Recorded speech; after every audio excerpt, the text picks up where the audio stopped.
మనుషుల ఆరోగ్యాలపై వికృత ప్రయోగాలు చేస్తూ కాసులకు కక్కుర్తిపడి కల్తీ మహమ్మారిని విస్తరిస్తున్నారు కేటుగాళ్లు. ఎన్టీఆర్ జిల్లాలో ఫుడ్ సేఫ్టీ అధికారులు నిర్వహించిన సోదాల్లో షాకింగ్ విషయాలు వెలుగులోకి వచ్చాయి.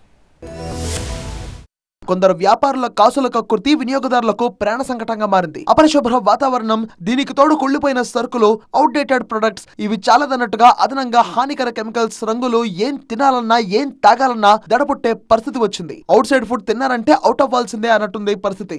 లేటెస్ట్ గా ఎన్టీఆర్ జిల్లా నందిగామలోని హోటల్స్, స్వీట్ షాపులపై ఫుడ్ సేఫ్టీ అధికారులు ఆకస్మిక దాడులు చేశారు. స్వీట్స్ లో హానికరమైన కెమికల్స్ కలుపుతున్నట్టుగా గుర్తించారు. హోటల్స్ లో ఎక్స్పైరీ డేట్ ఉన్న సరుకులు వాడుతున్నట్టుగా తేల్చారు. అంతేకాదు అపరిశుభ్ర వాతావరణంలో వంట చేస్తున్న హోటల్ నిర్వాహకులపై ఆగ్రహం వ్యక్తం చేశారు. మరికొంతమంది ఎలాంటి లైసెన్స్ లేకుండా షాపులు నిర్వహిస్తున్నట్టుగా గుర్తించి వారిపై కేసులు నమోదు చేశారు.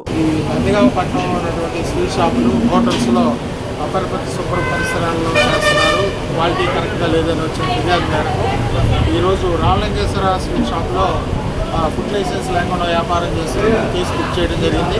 అక్కడనే రంగు కలిపిన హల్వా శాంపిల్ తీసి ల్యాబొరేటరీ పంపించాం. మొత్తంగా ప్రజలు కూడా అప్రమత్తంగా ఉండాలని సూచిస్తున్నారు ఫుడ్ సేఫ్టీ అధికారులు.